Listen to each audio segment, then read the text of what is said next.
हे रटन high school का football stadium तालियों से गूंज रहा था। दोपहर की चलचलाती धूप में एक थका देने वाले प्रैक्टिस सेशन के बाद कोच विल्स अपने खिलाड़ियों पर बुरी तरह भड़का हुआ था। आने वाले फ्राइडे को स्कूल टूर्नामेंट होने वाला था, पर विल्स को अपनी टीम अभी भी कमजोर लग रही थी। गुस्से में विल्स ने खिलाड़ियों को जी भर के गालियां दी और उन्हें वहां से भगा दिया। विल्स का गुस्सा इतना बढ़ चुका था कि उसके अंदर का सारा तनाव अब टूट फूट बनकर बाहर निकलने लगा। वह गुस्से में मैदान के किनारे रखी चीजों को तोड़ने लगा, जिससे घास पर लगा वाटर स्प्रिंकलर भी टूट गया। टूटे हुए स्प्रिंकलर से पानी की तेज फुहारें चारों ओर फैलने लगीं। कोई देख न ले, इस डर से विल्स जल्दी जल्दी अपने हाथों से उस पानी की फुहार को रोकने की कोशिश करने लगा, लेकिन पानी बार बार उसकी उंगलियों के बीच से निकलकर जमीन पर फैल जाता। तभी एक साया उसके पीछे आकर खड़ा हो गया। विल्स ने गुस्से में मुड़कर पीछे देखा। शायद वह कोई जाना पहचाना चेहरा था। विल्स ने चिढ़कर कहा, क्या हुआ, क्या चाहिए तुम्हें? लेकिन वह साया कुछ पल बुत की तरह बिल्कुल खामोश खड़ा रहा। उसके चेहरे पर कोई भाव नहीं था, जैसे वह किसी गहरी सोच में डूबा हुआ हो। मैदान में बहते पानी की आवाज और दूर से आती हवा की सरसराहट के अलावा वहां और कुछ नहीं था। और फिर अचानक वह साया एक झटके से विल्स की तरफ बढ़ गया। इसी के साथ कहानी आगे बढ़ी और धीरे धीरे रात हो गई। अभी अभी स्कूल की बजट मीटिंग खत्म हुई थी। ज्यादातर स्टाफ और टीचर्स अपने घर जा चुके थे। आखिर में स्कूल की science teacher Miss Deck, drama teacher Mrs Olsen के साथ बाहर निकली। स्कूल का दरवाजा बंद करते हुए डेक को अचानक याद आया कि उसकी चाबियां तो ऑफिस में ही छूट गई हैं। उसने मिसेस ओल्सन से घर जाने को कहा और चाबियां लेने वापस ऑफिस में आ गई। डेस्क से चाबियां उठाकर वह जैसे ही बाहर जाने के लिए मुड़ी, सामने देखकर वह एक पल के लिए चौंक उठी। दरवाजे पर कोच विल्स खड़ा था। गरम मिजाज विल्स का बर्ताव अचानक बदल गया था। वह बिल्कुल शांत निगाहों से डेक को घूर रहा था। उसकी आंखों में एक अजीब सी ठंडक थी, जैसे अंदर कुछ चल रहा हो जिसे वह छुपा रहा हो। डेक ने मुस्कुराते हुए पूछा, बताइए कोच विल्स, मैं आपकी क्या मदद कर सकती हूँ? विल्स धीरे धीरे डेक के करीब आया और फुसफुसा कर बोला, मिस डेक, आज आप गजब की खूबसूरत लग रही हैं। डेक ने चिढ़कर कहा, कोच विल्स प्लीज घर जाइए, आप नशे में लग रहे हैं। ये कहकर डेक उसे टालती हुई बाहर जाने लगी, पर विल्स ने उसका रास्ता रोक लिया और बोला, मिस डेक, मैं तो बस यहाँ पेंसिल लेने आया हूँ, मुझे बस एक पेंसिल चाहिए। डेक ने गुस्से में डेस्क से पेंसिल का एक बंडल उठाया और उसकी ओर बढ़ाया, लेकिन अगले ही पल विल्स ने उन पेंसिलों में से एक नुकीली पेंसिल उठाई और डेक की हथेली के आर पार घुसा दी। डेक दर्द से चीख उठी। बचाव में उसने चाबियों का गुच्छा उठाकर पूरी ताकत से विल्स के चेहरे पर दे मारा। किसी तरह खुद को छुड़ाकर वह पूरी जान लगाकर मेन डोर की तरफ भागी, लेकिन वहां ताला लगा हुआ था। जान बचाने के लिए वह साइंस लैब की तरफ दौड़ी ताकि खिड़की से बाहर निकल सके, लेकिन खिड़की खोलने से पहले ही विल्स वहां धमक गया। डर और गुस्से में डेक ने तुरंत पास रखी एक कांच की शीशी उठाई और उसके सिर पर दे मारी। फिर सुरक्षा के लिए एक सीजर उठाकर बाहर की ओर भागी। तभी उसे मेन डोर के कांच से मिसेस ओल्सन बाहर खड़ी दिखाई दी। ओल्सन ने घबराते हुए पूछा, मिस डेक, आप अपनी किताब लेने आई थीं? आपकी चीख सुनी, सब ठीक तो है ना? डेक दरवाजे के पास आई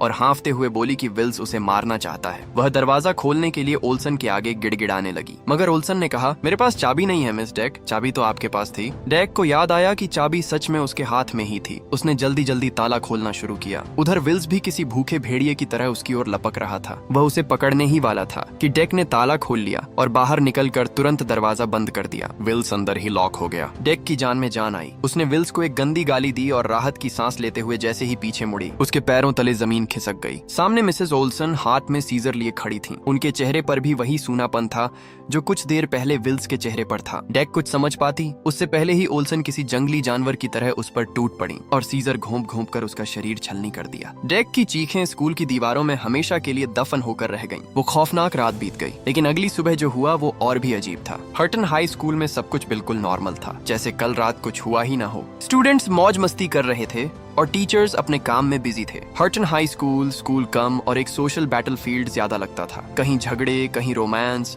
तो कहीं गैर कानूनी धंधे। यहाँ यह सब आम बात थी। यहाँ स्टूडेंट्स अपने नाम से नहीं, अपनी हरकतों से पहचाने जाते थे। इन्हीं में से कुछ खास स्टूडेंट्स थे जिनकी मंजिलें फिलहाल अलग थीं, पर आगे चलकर एक होने वाली थीं। सबसे पहले था केसी, एक इंटेलिजेंट लेकिन सीधा साधा लड़का। वह स्कूल यूथ पेपर का फोटोग्राफर था, लेकिन उसे स्कूल का पंचिंग बैग माना जाता था। वह इतना सीधा था कि पुलिस जब चाहे उसे पीट देते थे। उसके पास सब कुछ मिलता था। उसका लेटेस्ट प्रोडक्ट था केटी, एक व्हाइट पाउडर जिसे वह पेन में भरकर नशे के आदी स्टूडेंट्स को धड़ल्ले से बेच रहा था। फिर थी 5वीं चॉकलेट प्रोडक्ट, एक लोनली लड़की जिसे साई-फाई नॉवेल्स पढ़ने का शौक था। उसके काले लिबास की वजह से सब उसे एलियन कहकर चिढ़ाते थे। लोगों को खुद से दूर रखने के लिए उसने खुद ही अपने बारे में अजीब अजीब अफवाहें फैला रखी थीं, और यही अफवाहें उसे इस अजीब, खामोश और रहस्यमयी दुनिया का हिस्सा बनाती जा रही थीं। उसे लड़कों में नहीं बल्कि लड़कियों में इंटरेस्ट था। वह दुनिया से नफरत करती थी, लेकिन चोरी छिपे स्टैन को पसंद करती थी। और आखिर में थी मैरी बेथ, स्कूल में आई नई लड़की। वह मासूम थी और बस एक अच्छे दोस्त की तलाश में थी। स्कूल में अब तक तो सब सही चल रहा था,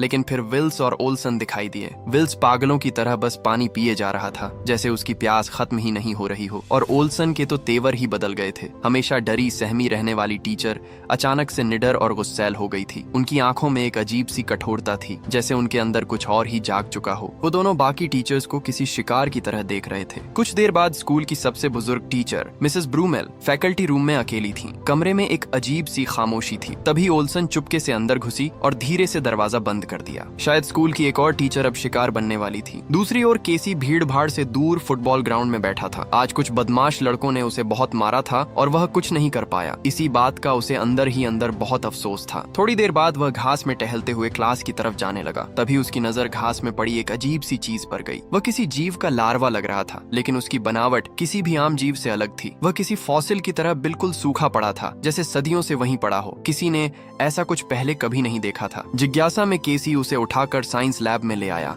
और साइंस टीचर मिस्टर फरलॉन्ग को दिखाया। जिज्ञासा से भरे सारे बच्चे उनके चारों ओर घेरा बनाकर खड़े हो गए। फरलॉन्ग ने अपने माथे की लकीरें गहरी करते हुए उस जीव को ध्यान से देखा। उन्होंने हैरानी से कहा, यह तो किसी मेसोजोआ जैसा लगता है, यानी एक ऐसा पैरासाइट जो आमतौर पर व्हेल या ऑक्टोपस की किडनी में पाया जाता है। ये सुनकर किसी ने हैरानी से कहा, मिस्टर फरलॉन्ग, आपका कहना है कि ये समुद्र में पाया जाने वाला जीव है, लेकिन ये यहाँ ओहायो में कैसे आया? यहाँ तो 1000 मील दूर तक समुद्र का नामो निशान नहीं है। फरलॉन्ग की आंखों में चमक आ गई। उन्होंने केसी की तरफ देखा और कहा, केसी, मैं तुम्हें चने के झाड़ पर नहीं चढ़ा रहा, लेकिन शायद तुमने एक नई स्पीशीज ढूंढ निकाली है। हमें इसे इन्वेस्टिगेशन के लिए भेजना चाहिए। अगर ये सच में नई स्पीशीज हुई तो स्कूल को अच्छा खासा फंड मिल सकता है। इन्हीं बातों के दौरान गलती से एक गिलास पानी उस जीव पर गिर गया। पानी लगते ही वह सूखा सा पड़ा जीव अचानक जिंदा हो उठा और हिलने लगा। फरलॉन्ग तुरंत समझ गए कि यह एक जलीय जीव है। उन्होंने उसे पानी से भरे एक फिश टैंक में डाल दिया। पानी में जाते ही उस जीव में पूरी तरह जान आ गई। उसके शरीर से रेशेदार टेंटिकल्स निकल आए जो पानी में धीरे धीरे लहराने लगे। फरलॉन्ग इतने उत्साहित हो गए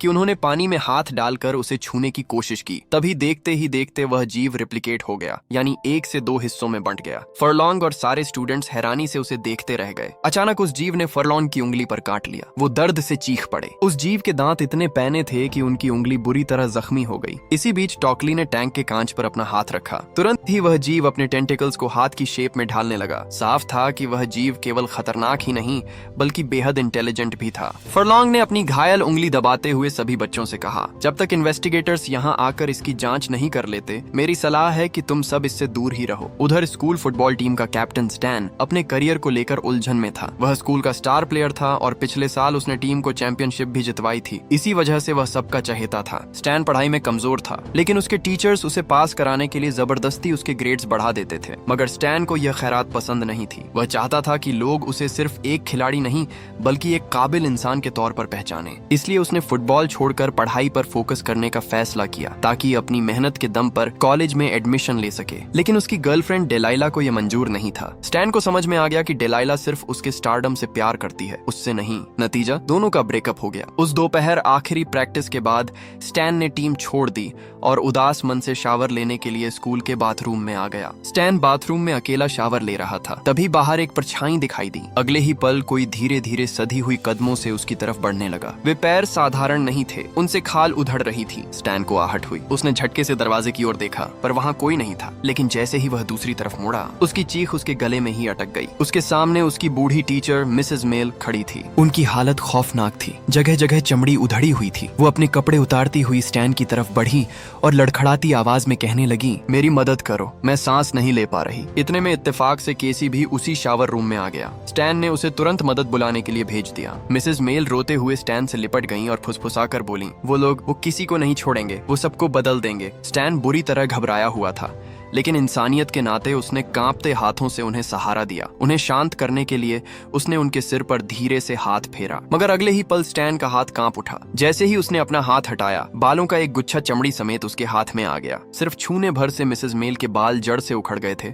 और नीचे खून से लथपथ उनका सिर दिखाई दे रहा था। स्टैन डर के मारे झटके से पीछे हट गया। कुछ देर बाद उम्मीद के उलट फरलॉन्ग हंसे नहीं, बल्कि उनका चेहरा एकदम पत्थर जैसा हो गया। केसी ने अब सीधे सवाल किया, मिस्टर फरलॉन्ग, वो जीव कहाँ है जिसे हमने फिश टैंक में रखा था? फरलॉन्ग कुछ नहीं बोले। वो खामोशी से लैब के दरवाजे और खिड़कियां बंद करने लगे। खतरा भांपकर जैक ने बाहर निकलने की कोशिश की, मगर फरलॉन्ग ने उसका हाथ दबोच लिया और उसे किसी गुड़िया की तरह उठाकर दूर फेंक दिया। केसी का शक सही था, फरलॉन्ग अब इंसान नहीं रहे थे। उस पैरासाइट ने उन पर कब्जा कर लिया था।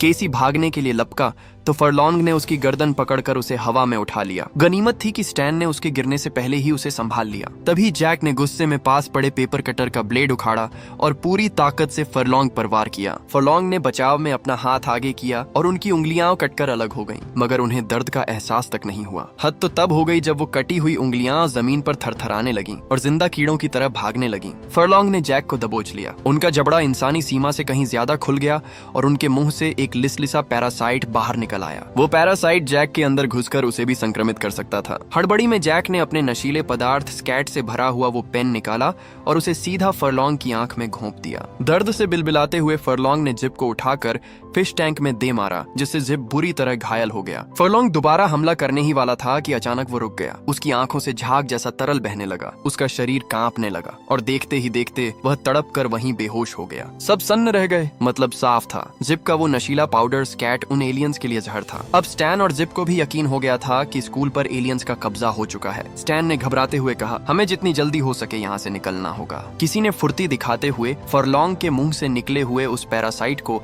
एक डिब्बे में भर लिया। उसके बाद वो सब स्कूल से बाहर निकलने लगे। गलियारों से गुजरते वक्त उन्होंने जो मंजर देखा उससे उनकी रूह कांप गई। स्कूल का हर बच्चा और टीचर उन पैरासाइट का शिकार बन चुके थे। जिन चेहरों पर कभी हंसी मजाक हुआ करता था, वो अब एकदम सपाट और बेजान थे। हर नजर उन्हें किसी शिकार की तरह घूर रही थी। पूरा स्कूल अब इंसानों का नहीं, बल्कि उन अजीब, खामोश और खतरनाक परजीवियों का अड्डा बन चुका था। वो किसी तरह पार्किंग तक पहुंचे। जैक ने जल्दी से सबको अपनी कार में ठूंस दिया और एक्सेलरेटर दबा दिया। स्कूल की बाउंड्री पार करते ही उन सब ने राहत की सांस ली। उन्होंने मदद के लिए सीधे पुलिस स्टेशन जाने का फैसला किया, लेकिन थोड़ी दूर जाते ही जैक ने जोर से ब्रेक मार दिया। सामने रास्ते पर पुलिस की नाकाबंदी थी। पुलिस वालों के हाव भाव भी बिल्कुल स्कूल के टीचर्स जैसे थे।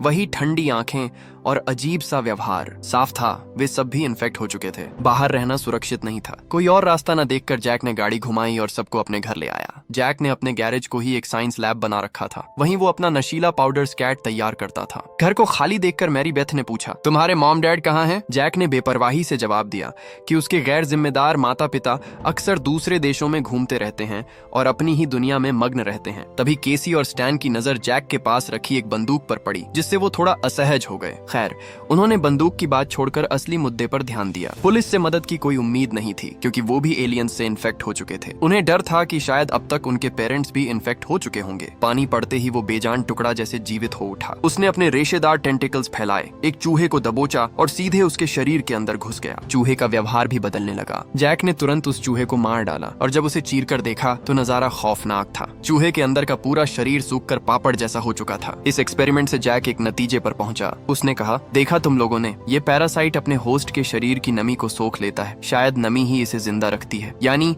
इस पैरासाइट को पनपने के लिए एक बड़ा शरीर चाहिए जिसमें बहुत सारी नमी हो, और ऐसा शरीर केवल इंसान के पास है। हमारा इंसानी शरीर ज्यादातर पानी से ही बना है, इसलिए ये इंसानों को शिकार बना रहे हैं। वो हमें होस्ट की तरह इस्तेमाल कर रहे हैं। अपनी बात को साबित करने के लिए जैक ने अपनी नशीली दवाई स्कैट उस पैरासाइट पर डाली, जिसने उस पैरासाइट को पूरी तरह सुखाकर मार दिया। जैक ने बताया, मेरे इस पाउडर में कैफीन की बहुत भारी मात्रा है और कैफीन शरीर से पानी सोखता है। इसने उस पैरासाइट को पूरी तरह डिहाइड्रेट कर दिया और वो मर गया। यानी स्कैट वो हथियार है जिससे हम उन एलियंस को खत्म कर सकते हैं। लेकिन केसी ने चिंता जताते हुए कहा, पर हम कितनों को मारेंगे जैक? पूरा स्कूल, पूरी पुलिस, शायद पूरा शहर इन्फेक्ट हो चुका है। हम एक एक करके सबके पीछे नहीं भाग सकते। हम अपने ही लोगों को नहीं मार सकते। तब स्टोकली मुस्कुराते हुए बोली, वैसे एक थ्योरी है। जैक ने पैरासाइट का एक छोटा सा टुकड़ा काटा था, फिर भी वो जिंदा था और उसे पता था कि उसे क्या करना है। वो चूहे के अंदर पनपने लगा। इसका मतलब था कि वो जीव अलग अलग होकर भी एक दूसरे से जुड़े हुए हैं। साइंस फिक्शन में इसे हाइव माइंड कहते हैं, यानी कि उन पैरासाइट्स का कोई अपना दिमाग नहीं है। उन्हें कंट्रोल करने वाला कोई एक मास्टर एलियन या क्वीन एलियन जरूर होगी, जैसे मधुमक्खियों के छत्ते में रानी होती है जो सबको कंट्रोल करती है। अगर हम उस मास्टर एलियन को ढूंढ कर मार दें तो सारे पैरासाइट्स से उसका कनेक्शन टूट जाएगा। जब दिमाग ही नहीं रहेगा तो बाकी सारे पैरासाइट्स अपने आप ही मर जाएंगे। यानी हमें पूरी फौज से लड़ने की जरूरत नहीं, बस उस एक लीडर को मारना है। स्टैन ने चिंता जताते हुए पूछा। लेकिन फिर उन इंसानों का क्या होगा जिनके अंदर ये पैरासाइट है? क्या वो भी मर जाएंगे? स्टोकली ने भरोसा दिलाते हुए कहा, नहीं, पैरासाइट के मरते ही वो सब वापस नॉर्मल इंसान बन जाएंगे। उन्हें अपने शरीर का कंट्रोल वापस मिल जाएगा। केसी के अंदर अब नया जोश आ चुका था। उसने कहा, फिर तो हमें जल्द से जल्द उस क्वीन को ढूंढकर खत्म करना होगा। अगर हमने देर की तो पूरा शहर हमारे हाथ से निकल जाएगा। मगर डेलाइला ने एक वाजिब सवाल उठाया। उसने कहा, ये इतना आसान नहीं है। हमें कैसे पता चलेगा कि कौन एलियन है और कौन इंसान? क्या पता हमारे बीच ही कोई एलियन छिपा हो? ये सुनते ही सब एक दूसरे को शक की नजर से देखने लगे। माहौल में तनाव फैल गया। तभी जैक ने इसका तोड़ निकाला। उसने अपनी ड्रग दिखाते हुए कहा, हम में से कौन एलियन है ये पता लगाने का एक ही तरीका है। सबको मेरा स्कैट लेना होगा। अगर कोई एलियन हुआ तो वो मर जाएगा, और अगर इंसान हुआ तो बस थोड़ा नशा होगा। जैक ने सबसे पहले केसी की तरफ पेन बढ़ाया। केसी ने बिना डरे स्कैट खींच लिया। उसे कुछ नहीं हुआ। इसके बाद स्टैन और स्टॉकली ने भी स्कैट का अपना अपना शॉट लिया। वे तीनों साफ थे, बस थोड़े नशे में झूमने लगे थे। अब बारी थी डेलाइला और मेरी बेथ की। केसी और स्टैन को नशे में पागलों जैसी हरकतें करते देख वो दोनों घबरा गईं और आनाकानी करने लगी। लेकिन जैक ने सख्ती दिखाई। उसने जबरदस्ती उन दोनों को पेन थमाया और एक एक शॉट लेने को कहा। मेरी बेथ ने हिम्मत करके स्कैट ले लिया और सुरक्षित रही। लेकिन डेलाइला ने अपना पेन जानबूझकर नीचे गिरा दिया और डर का नाटक करते हुए पीछे हट गई। स्टैन उसे संभालने के लिए आगे बढ़ा। तभी एक खौफनाक मंजर सामने आया। डेलाइला के चेहरे की त्वचा के नीचे अजीब सी हलचल होने लगी, मानो अंदर कीड़े रेंग रहे हों। साफ था, डेलाइला भी एलियन पैरासाइट से इन्फेक्टेड थी। उसने अपनी अमानवीय ताकत से स्टैन को उठाकर दूर फेंक दिया। ये देखकर केसी ने डेलाइला पर बंदूक तान दी, लेकिन उसका हाथ कांपने लगा। वो डेलाइला को पसंद करता था, इसलिए ट्रिगर दबाने की हिम्मत नहीं जुटा पाया। तभी स्टोकली ने उसके हाथ से बंदूक छीन ली और बिना किसी हिचकिचाहट के ट्रिगर दबा दिया। गोली चलते ही डेलाइला का शरीर वहीं ढेर हो गया। केसी का दिल टूट गया, लेकिन अब सच्चाई सामने थी। अब किसी को भी शक नहीं था कि स्कूल पर एलियंस का कब्जा हो चुका है। केसी अब किसी भी हाल में सबको बचाना चाहता था। उसने सबको तैयार किया और समझाया कि एलियंस को खत्म करने का हथियार सिर्फ उनके पास है। अब पीछे हटने का रास्ता नहीं था। उन्हें हर हाल में मास्टर एलियन को मारकर सबको बचाना ही था। सब तैयार हो गए, लेकिन सबसे बड़ा सवाल था, वो मास्टर एलियन मिलेगा कहाँ? तभी स्टैन ने दिमाग लगाया। उसने कहा, आज फ्राइडे है और आज फुटबॉल का टूर्नामेंट है। स्टेडियम में भारी भीड़ होगी, यानी सैकड़ों नए शरीर। मुझे यकीन है कि सारे एलियंस उनका शिकार करने के लिए वहीं जमा होंगे। उसने पेन से सारा स्कैट खाली कर दिया और दरवाजा तोड़ने की कोशिश करने लगा। लेकिन जब दरवाजा नहीं टूटा तो वो वहां से भाग गया। स्टैन को इस हालत में देखकर स्टोकली की आंखों से आंसू छलक पड़े। स्कैट खत्म होते ही वो बिल्कुल असहाय हो गए थे। तभी जैक ने बताया, मेरे पास और स्कैट है, लेकिन वो मेरी गाड़ी में रखा है। हालात ऐसे थे कि बाहर जाना मौत को दावत देने जैसा था, लेकिन बिना स्कैट के अंदर रहना भी सुरक्षित नहीं था। उन्होंने जोखिम लेने का फैसला किया। स्टोकली और मेरी बेथ को जिम में छोड़कर जैक और केसी चुपके से पार्किंग लॉट की तरफ बढ़े। वहां पहुंचते ही उन्होंने कोच विलिस को अपनी टीम के साथ गश्त लगाते देखा और अब उस टीम में स्टैन भी शामिल हो चुका था। वो फौरन एक बस के नीचे छुप गए। कार सामने खड़ी थी और चारों तरफ खामोशी में छुपा हुआ खतरा साफ महसूस हो रहा था। केसी बाहर निकला और एलियंस का ध्यान अपनी ओर खींचते हुए भागने लगा। वह जान बचाकर पास खड़ी एक बस में जाकर छुप गया। उसका दिल इतनी तेज धड़क रहा था जैसे सीने से बाहर निकल आएगा। उसने अभी राहत की एक लंबी सांस ही ली थी कि अंदर से एक आवाज आई, कैसे हो मेरे प्यारे केसी? वो डेलाइला थी। केसी बुरी तरह फंस चुका था। बाहर विल्स की टीम ने बस को घेर लिया था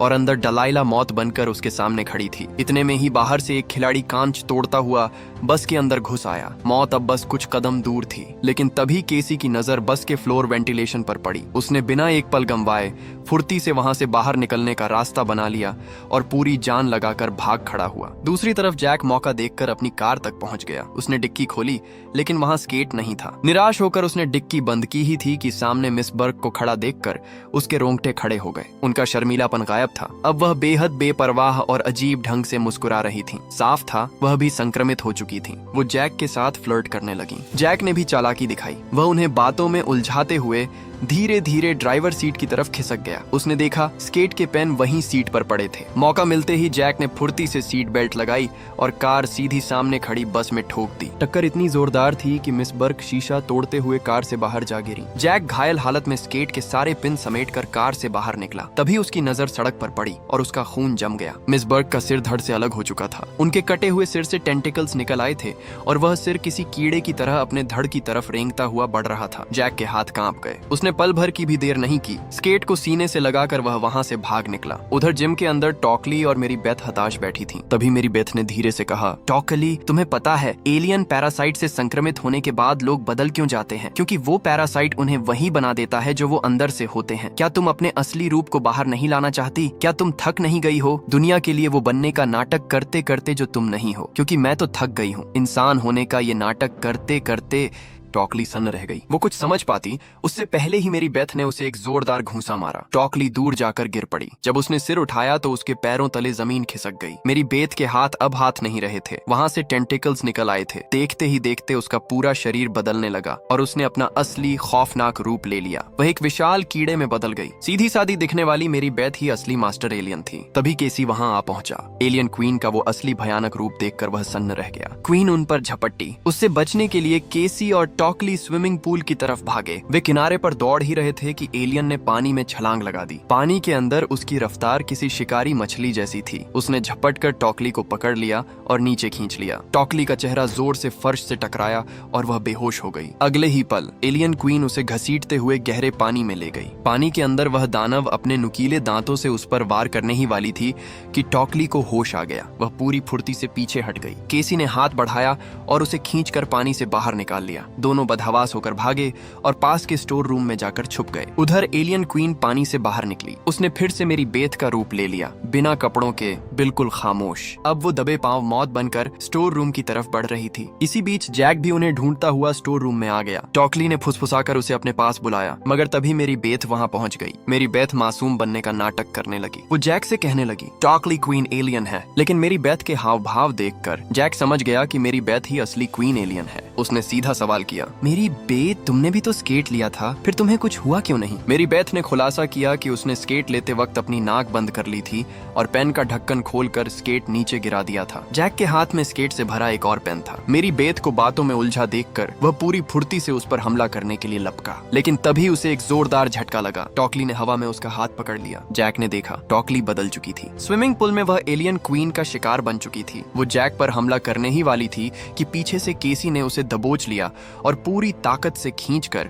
उसे वहां रखे एक पिंजरे में बंद कर दिया। उधर एलियन क्वीन ने अपना असली रूप ले लिया और एक ही वार में जैक को घायल कर दिया। केसी समझ गया कि अब बातों से कुछ नहीं होगा। उसने चुपके से जैक के पास गिरे स्केट के पेन उठा लिए और जानबूझकर जिम की तरफ भागा। उसे भागता देख क्वीन अपने विशाल असली रूप में आ गई और उसका पीछा करने लगी। केसी ऑटोमेटिक सीट्स के पास पहुंचा और एक स्विच दबाकर उनके पीछे घुस गया। एलियन भी उसके पीछे भागी, मगर उसी पल ऑटोमेटिक सीटें फोल्ड होने लगी। केसी तेजी से निकल गया, लेकिन एलियन का विशाल शरीर उनमें फंस कर रह गया। केसी ने बड़ी चालाकी से उसे वहीं कैद कर दिया। उसने एक पल भी नहीं गंवाया और स्केट से भरा पेन पूरी ताकत से क्वीन की आंख में घोंप दिया। क्वीन दर्द से बिलबिला उठी, लेकिन मरते मरते उसने केसी के चेहरे पर पैरासाइट की बौछार कर दी। कीड़े केसी की त्वचा में घुसने लगे। वह दर्द से तड़प उठा, मगर तभी स्केट ने अपना असर दिखाना शुरू कर दिया। उसने क्वीन के शरीर का कतरा कतरा पानी सोख लिया। उसका शरीर धीरे धीरे सूखने लगा, जैसे किसी जीव की सारी नमी एक पल में छीन ली गई हो। उसकी चमड़ी सिकुड़ने लगी, टेंटिकल्स मुरझाने लगे और उसका विशाल भयानक शरीर टूटकर बिखरने लगा। कुछ ही क्षणों में वह खौफनाक एलियन क्वीन पूरी तरह निर्जीव हो गई। उसके मरते ही केसी के चेहरे पर चिपके हुए पैरासाइट भी तड़पने लगे। स्केट का असर उन पर भी होने लगा। एक एक कर वे सूख कर झड़ने लगे और जमीन पर गिरकर बिखर गए। उसी पल एक अजीब सा सन्नाटा पूरे शहर में फैल गया। जिन जिन इंसानों को एलियन पैरासाइट ने संक्रमित कर रखा था, वे धीरे धीरे सामान्य होने लगे। उनकी आंखों की ठंडी चमक गायब हो गई,